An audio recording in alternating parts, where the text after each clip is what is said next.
Thanks so much for watching the playlist, for watching our free Security Plus training. This is going to cover all you need to know for Domain 1 of the SY0-601 Security Plus course. I want to start the course off by going over what you're going to need to know for the exam, explain the different domains, and how the course is structured.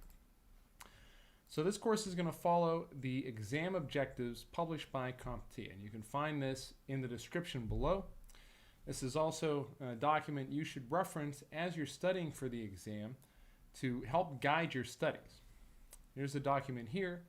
This outlines what's on the exam, what you need to know, and all of the different domains and subdomains with their corresponding information. The exam itself is structured with a maximum of 90 questions. Now you're going to see a mix of what are known as performance-based questions and regular multiple choice questions on the exam. Performance-based questions require you to work within a certain scenario. So you'll be presented with an interface that you'll have to configure, perhaps a firewall, or you'll be presented with a series of information, perhaps a routing table or some information on how a network connection is being made.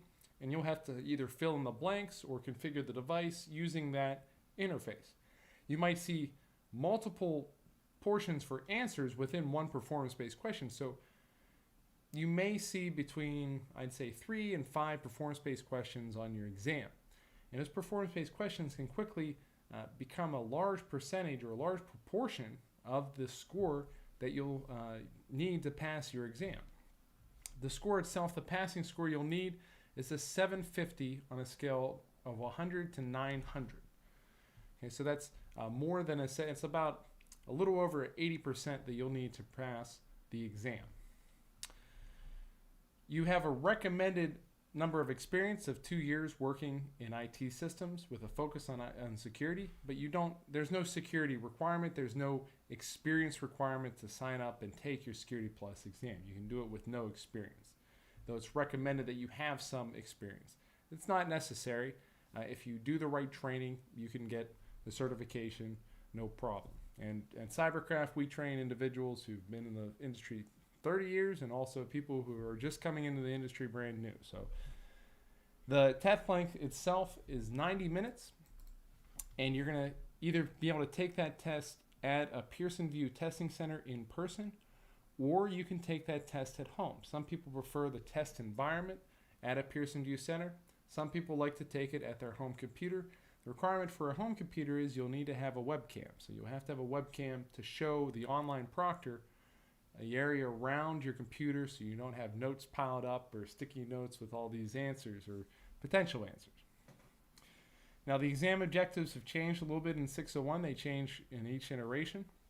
Now we have 5 total domains. We used to have 6. And the proportion of each domain is shifted slightly. You'll have a lot more focus on domains 1, 2, and 3, and less focus on domains 4 and 5. There used to be a whole domain on cryptography and cryptographic systems. That's been done away with. So let's get into the domains themselves. Now, domain 1 is a pretty hefty domain, includes a lot of information. It says threats, attacks, and vulnerabilities. It used to be attacks, threats, and vulnerabilities. I guess they just want to change the order. This is where you're going to find most of the malware, most of the vulnerabilities that you should be aware of as a security professional. Those are going to be located in this domain. You see different types of attacks, different attack methods, techniques like phishing, physical attacks, network attacks. All of those are going to be listed out in domain 1. And you see there's quite a few what are known as subdomains here. So this would be domain 1.4 or subdomain 4 of domain 1. And that would deal with network attacks. Section 1.5 talks about threat actors and different vectors, and also gathering information. So domain 1 is pretty big, and we get down to domain 2. This is architecture and design. This is understanding how systems are built, how they're structured, and how computer systems operate. Again, domain 2 corresponds to a large percentage of the actual test, and as such it has a lot of corresponding subdomains. Domain 3 is implementation. this is how to use security techniques, use different protocols to help protect your assets and your organization's equipment. So here we can see we have different protocols. All of the protocols you need to know, these are going to be tested and included on domain 3. At Cybercraft, we have a ports and protocol reference sheet, so you can just focus on the protocols you need to pass your exam. You could find that on our website, cybercrafttraining.com. And that's for free. Just go ahead and go download it. It's a PDF you can use as a quick reference guide as you go through the course. Different techniques, different tools like VPNs, network segments, load balancers, different appliances, proxies, all of these devices are located in domain 3. We also talk about wireless security, mobile security, cloud security. So domain 3, again, pretty hefty domain. Domain 4, domain 5 are a little lighter. Here we talk about operations, incident response. This is talking about how to do forensics on a computer, how to determine an attack source, how attackers are operating in your network, how to detect that, and how to provide evidence for that. This includes some risk management techniques like business continuity and disaster recovery planning. We also include penetration testing in this domain as well. Talk about SOAR, SEM devices, all of these are included in domain 4. And domain 5, this is where we get more into the risk management. This is where we talk about security controls, different techniques for securing your system, securing your organization from a physical, technical, and administrative standpoint, different frameworks and regulations that you can use and follow to govern that risk and control that risk.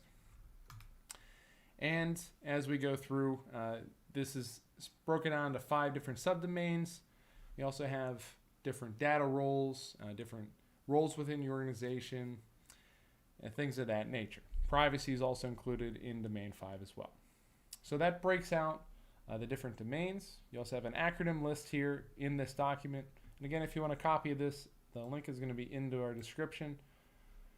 And this is how the course is going to be structured. So if you see a series of numbers after each video, you're going to note that those correspond to the different subdomains.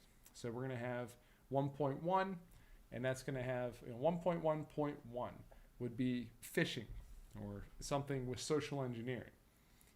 And we're just going to go right down this list because you need to know all of these topics for the exam. You may see any one of these topics on the exam. Each one of these bullet points corresponds to something that's in the test bank. Now you may or may not receive a question on that on the exam, but it's definitely within that test bank, and that test bank is randomly generated for each exam, or pseudo-randomly generated. So to have hopes of passing the exam on the first try, you need to be familiar and you need to be able to explain each of these concepts.